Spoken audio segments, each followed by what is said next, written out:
Hello friends, today I will talk about the United Nations Declaration that was carried out in Stockholm Conference, United Nations Conference on Human Environment from 5th to 16th of June 1972.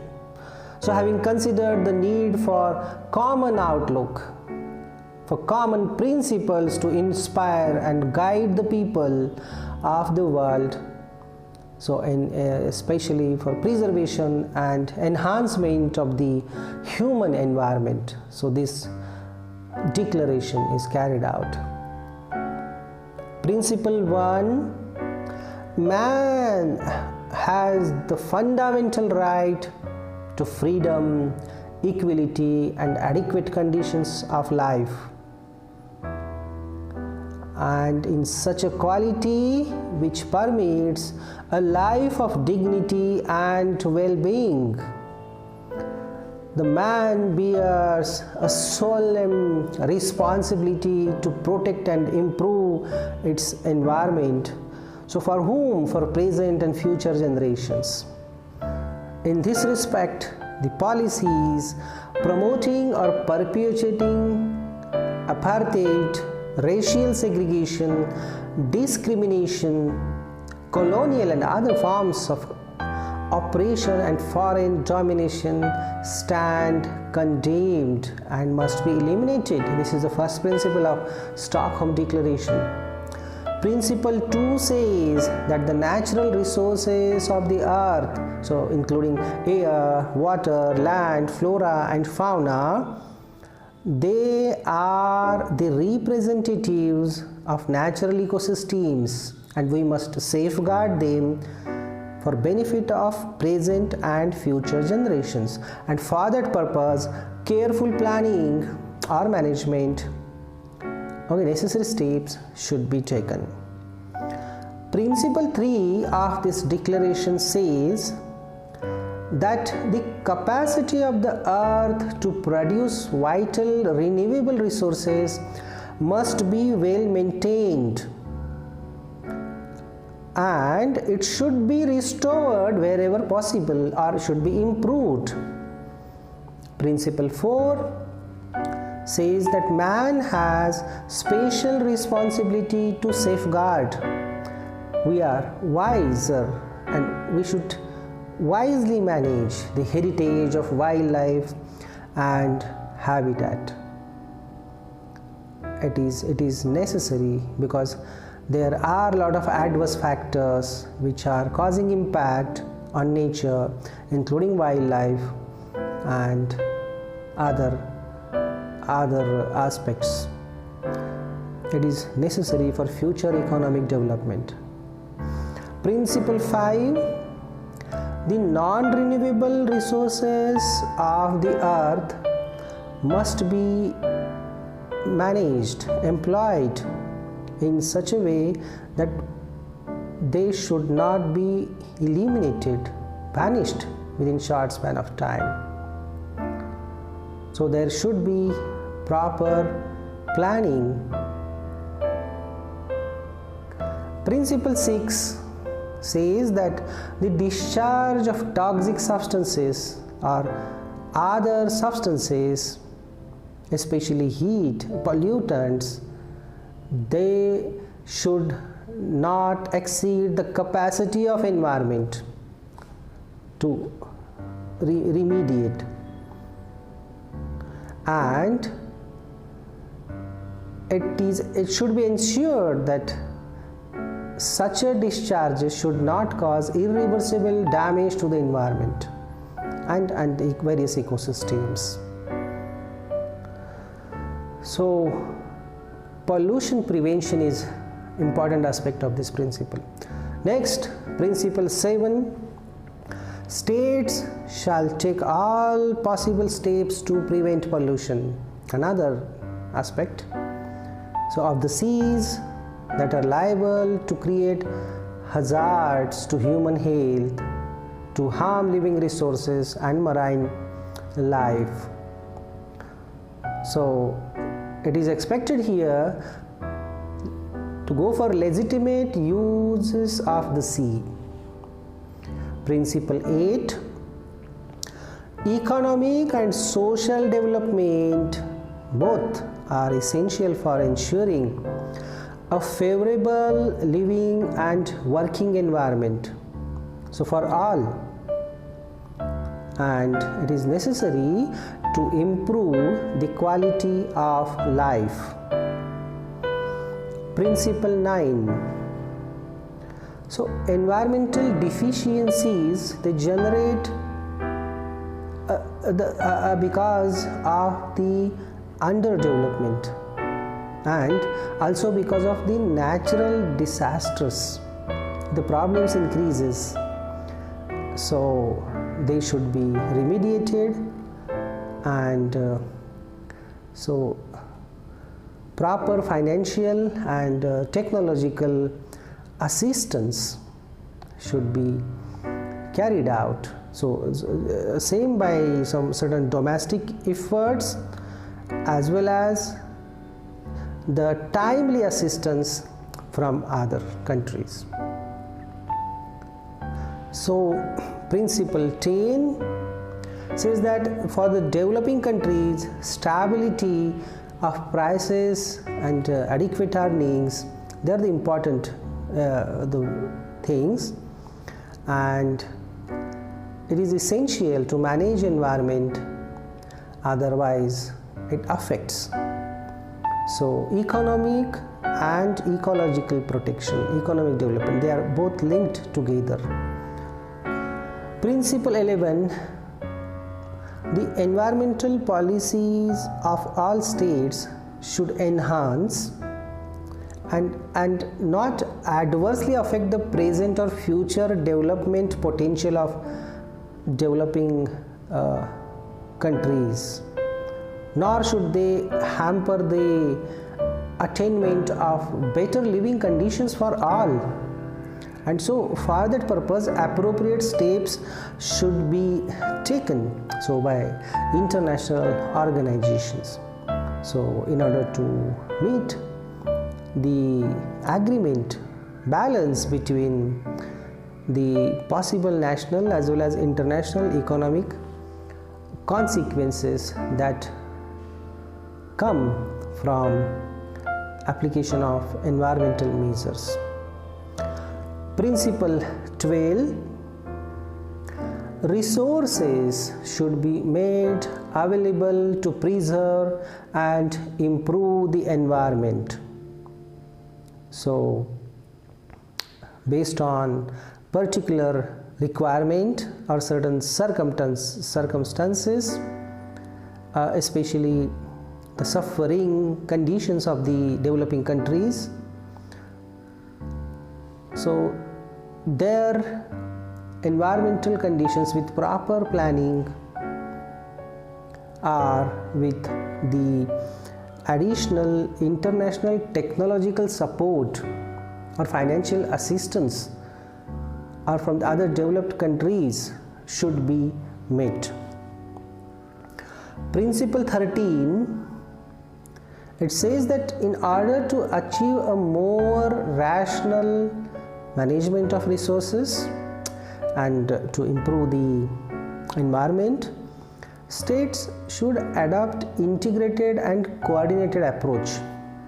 So for planned development, and to ensure that development is incompatible with the need, so to protect and improve the environment and to benefit their people, population. Principle 14, that it says that the rational planning, it constitutes an essential tool, so to avoid the conflicts and to fulfill the needs of development and the need and improve, to protect and improve the environment. Principle 15, it says that planning must be applied to human settlements and urbanization with view to avoid adverse effect on environment and obtaining maximum social, economic and environmental benefits for all. So for that purpose, the projects which are designed for colonialist and racist domination must be abandoned. Principle 16. The demographic policies which are without prejudice to basic human rights and are deemed appropriate by governments concerned should be applied in those regions where the rate of population growth or excessive population concentrations are likely to have adverse effect on environment as well as on human environment, and that may impede the development. Principle 17, it says that appropriate national institutions must be entrusted with the task of planning, management and to control the environmental resources of the states, and it is necessary to enhance the environmental quality. Principle 18, it says that science and technology, they are important contributors for future economic and social development. That knowledge should be applied for the environmental risk management, solution of environmental problems, and overall for the common good of the mankind. The next principle, principle 19, it says that education in environmental matters for younger generation as well as for adult, it is an important base and essential to broaden the basis of the responsible conduct by individuals, by enterprises and by various communities to protect and improve the environment with full human dimension. It is also essential that mass media of communications avoid contributing to the deterioration of the environment, but on the contrary, disseminate information of an educational nature on the needs to protect and improve environment in order to enable man to develop in every respect. So education is very important. Principle 20, it says that scientific research and development to solve the environmental problems both at national and multinational levels, it must be promoted. So especially in developing countries, there is much need. The free flow of up-to-date scientific information and transfer of experiences must be supported and assisted to facilitate the solution of environmental problems. So technology should be made available in developing countries as well as dissemination of knowledge. So is important aspect to develop such countries, to support their development, economic development, along with environmental conservation. So principle 21 states, in accordance with the Charter of United Nations and as per the principles of international law, the sovereign right to exploit their own resources. So for their own environmental policies, so in view of environmental policies and responsibility to ensure that these activities are within their jurisdiction uncontrolled and do not cause damage the environment of other states or other areas beyond their limits of national jurisdiction. Principle 22 says that states shall cooperate to develop further the international law regarding liability and compensation for the victims of pollution and other environmental damages that are caused within the jurisdiction and control on such states to areas beyond their jurisdiction. Principle 23, that without prejudice to such a criteria as may be agreed upon by the international community or to standards which will have to be determined nationally, so it will be essential in all cases to consider the systems of values prevailing in each country and the extent of applicability of the standards, so which are valid for the most advanced countries, but which may be inappropriate and of unwarranted social costs for the developing countries. So difference between different societies so is mentioned here. Systems of values must be protected. They should go ahead with it. Principle 24, international matters related with protection and improvement of the environment should be handled in cooperative spirit by all countries, whether big or small, so on equal footings. So cooperation through multilateral, bilateral arrangements and other appropriate means are essential for effective control, prevent and to reduce and to eliminate completely the adverse effects so which may result because of developmental activities. Principle 25, it says that the countries, states, they shall ensure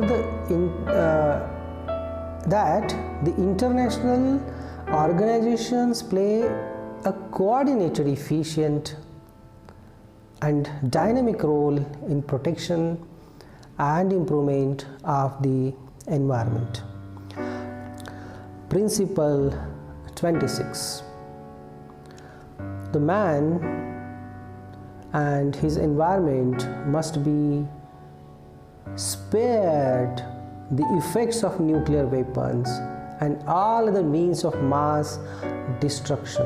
So all countries, they must strive to reach prompt agreement and in the relevant international organs on the elimination and complete destruction of such weapons.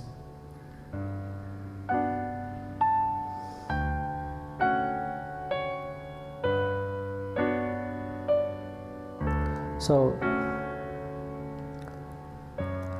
this declaration is available on the website of United Nations Organization, which was agreed in 1972 in conference UNCHE, United Nations Conference on Human Environment.